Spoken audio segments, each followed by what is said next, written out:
Good afternoon on what is a bright, warm and sunny day. It is Friday, April the 15th. It's Good Friday. I'm back in the reading nook with a nice hot cup of tea.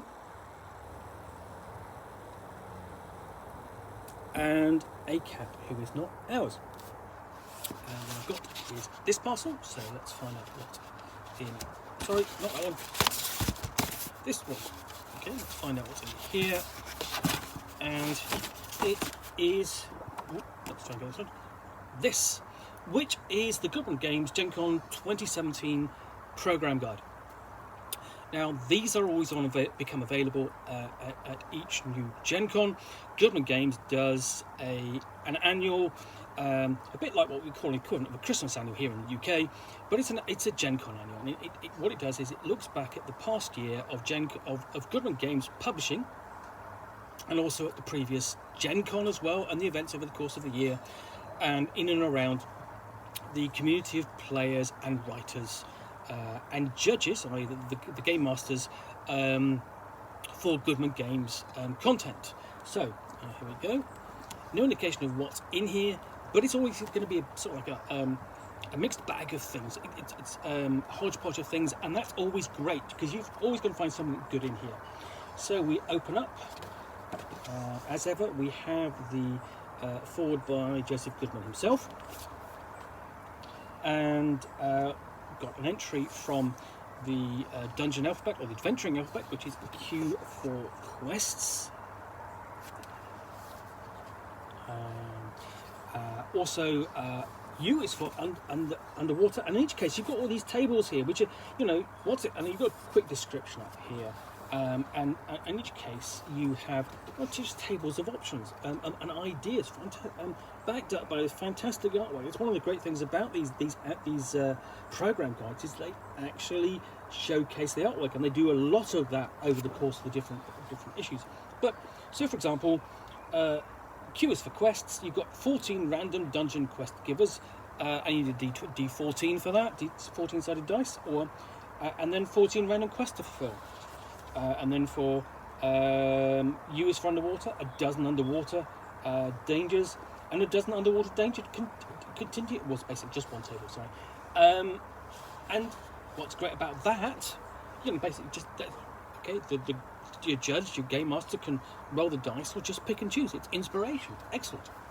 And then we have the 2016-2017 mailing labels. And whenever you order anything from Goodman Games, they really do actually put a bit of thought into how they send it. So you've got these mailing labels. You basically have one of those, and your address on it. And there is a sense of, okay, this showcases the artwork that they used during the course of the year. They regularly change it. And if you order regularly, there's a bit sort of like a bit of amongst the community, a sense of, okay, I'm going to collect these. I collect these labels. And this is started off with, we have Dinosaur Crawl Classic, which is a conversion of Dinosaur Planet Brontosaurus Rex for Dungeon Crawl Classics, featuring dinosaur character classes. I have to say, that's a great addition. I really want to know more about that. It's got great illustration. But Dinosaur Planet Brontosaurus Rex was sort of like a classic science fiction fantasy setting, published by Goodman Games in the noughties, where you had sort of like sort of equivalent like the American Civil War fought out on a world with dinosaurs, or transplanted with that war kind of transplanted sort of thing. And the great thing about it was fun. It was sort of like pulpy fun. It was for the D20 system, but to be fair, back then everything was. Here we go. So we've got an introduction to the Dinosaur Planet and adventuring on Cretaceous, and adding new player character classes. So, the Velociraptor as a player class.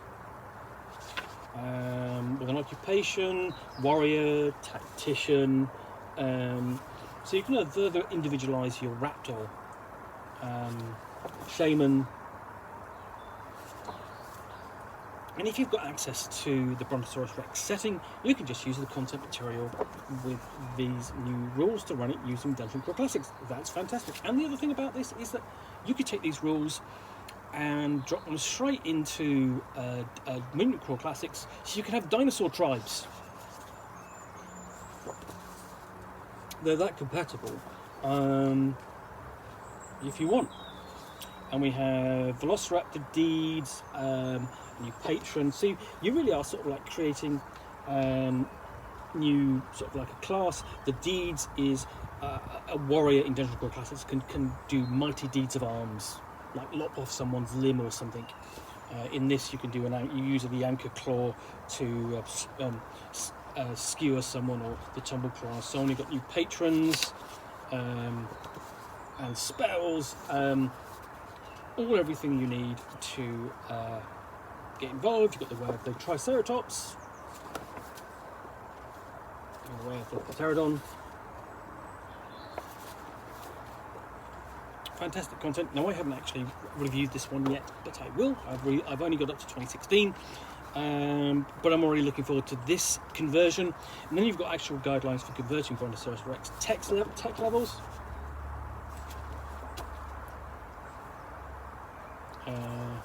And the tables for that. So fantastic, just great content. And Appendix D covers the dinosaur stats for all the dinosaurs of the Cretaceous, which is the name of the planet. So, if you want to do a scenario where, do kind of a Lost World scenario, where you find a plateau, for example, whether it's in Mutant Core Classics or your Dungeon Core Classics, you go up to a high plateau and discover sort of like a closed-off world, which is, lost in time. It's full of dinosaurs, or you want to do a Valley of the Dinosaurs thing. Yeah, this will allow you to do it. Then we have the Return of Skravis, which is a level 2 adventure, presumably for Dungeon Core Classics. It doesn't quite say. Or no, it's actually for. This is actually for the Brontosaurus Rex adaptation. Because once you actually have a look, you can see. There we go. Encounter a dinosaur. What I would really like to do, this would be fun if you were to take these rules and adapt them to a Cadillacs and Dinosaurs setting. Cadillacs and Dinosaurs was the name of a cartoon back from the 90s, based upon a cartoon strip by Mark Schultz called Xenozoic Tales. Fantastic artwork, great story. Did get a Cadillacs and Dinosaurs role-playing game in the 90s or the late 90s from Game Designers Workshop. It was okay. I think someone would do much better with it today and develop it. So anyway, here's the adventure.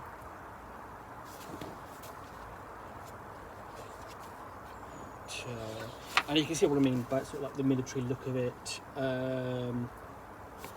with the characters. And then you've got like steampunk in there as well, as with the sort of the giant robots. And you've got the Wilds of Cretaceous map as well. So you've got little adventure and source book, which is all good. But then we get all Lovecraftian. We've got Lovecraftian monsters for Dungeon Core Classics. So we've got Byakhee, Carrara Space, Dark Young, Deep One Hybrid, Dimensional Shambler, some with illustrations, and these are probably familiar to most gamers because they'll have touched upon Call of Cthulhu at some point.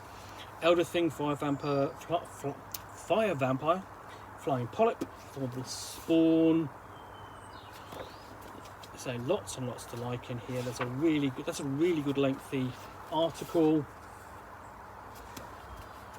So it doesn't feel quite so. Sometimes these can feel sort of like quite scattershot, but there's quite a lot of focus in here. And we've got a short article with interview with John Hook there, author of various Call of Cthulhu titles, including for the Age of Cthulhu line, which I worked on with him. And then The Thing That Should Not Be, a level 3 adventure, again Dungeon Core Classics, but for with the Cthulhu mythos thrown in.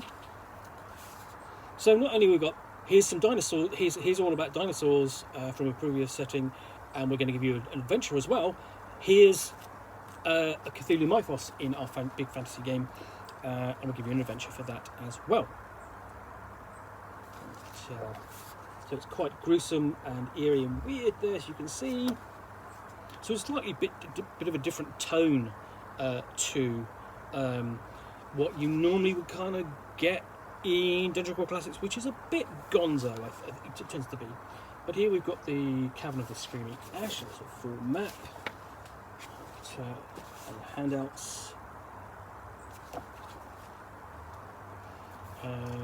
and a solution to the puzzle before we get into Sisters of the Moon Furnace, which is a level 0 adventure, and that's more of that's actually sort of like a Dungeon Crawl Classics adventure. And the thing about that is it's a feature of Dungeon Crawl Classics where you play, each player takes a group of 0 level characters and runs them through a character funnel, and the ones that survive have enough experience points to gain first level and an actual class. And it's a lot of fun because, you know, you've got almost no chance of surviving, so you put your heart into it. Role-playing these characters feel really bad when they die, and you never know who you're going to end up with. I have played through several, had lots of deaths. I've even managed to survive with all 4 characters. It's just how it goes. And here we've got a map for the scenario. Before we get on to, we've got essentially illustrations of the quartet are used to illustrate most of the a lot of the content in Dungeon Crawl Classics. These are the signature adventurers, and this actually charts how they appeared in each of the books over basically sort of like 9 years or so since we had since Dungeon Crawl Classics first appeared. Just for a better look there. So that's a nice touch. And there's a list of all the games that Goodman Games ran in 2017. And this is remembering this was released at Gen Con 2017. When I was actually there, because this was at the 50th Gen Con. I was there at the 50th Gen Con, and it is quite an undertaking to get there if you're not, because it's quite a way away, sorting everything out, getting accommodation and everything. But thing is, when you see this video released, I'll be there. I'll be at Gen Con 2022. Then we've got Real Life Adventures, the Goodman Games 2017 Creative Retreat, which is where we get everybody together.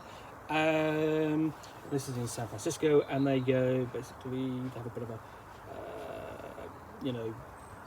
good old time together, do some tourist things, such as visiting the USS Hornet, and then going to the Winchester Manchester mansion and seeing Hurst Castle and so on, visiting Alcatraz.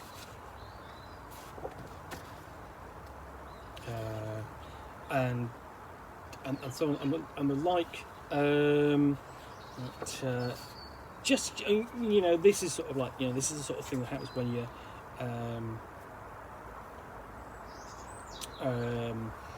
part of the community, and you can get to join these and sort of like help be involved in the future of Dungeon Crawl Classics, find out what's happening, and support the game. And we've got also there's a trip describes a trip to the Alamo. Before we get into Road Crew Flyer Design Contest, which is Goodman Games ran a contest for members of the Road Crew to design flyers to advertise their sessions. This is some of the submissions. Again, building a community, something that the Goodman Games is very, very good at doing. So, before we get on to Goodman Games World Tour 2017, and it says World Tour, primarily the USA. It's really up until, I suppose, this point where they where for us here in the UK, they don't visit, but then after 2017, 2018, they begin visiting the UK and having a stand here at UK Games Expo. But here they are at Gen Con in 2016. everybody there. Games. And this just sort of like just a snapshot of what it was like to be gaming back in 2016. You know, and again, just more content from that year. Content for Metamorphosis Alpha, because in 2016 the Metamorphosis Alpha was released. There's the new reprinted condition. There we go. There's Brendan LaSalle. He's a well-known judge for Goodman Games, and he appears quite a lot on here throughout. He's a very nice guy. And then we get bit of shots around various conventions around the States.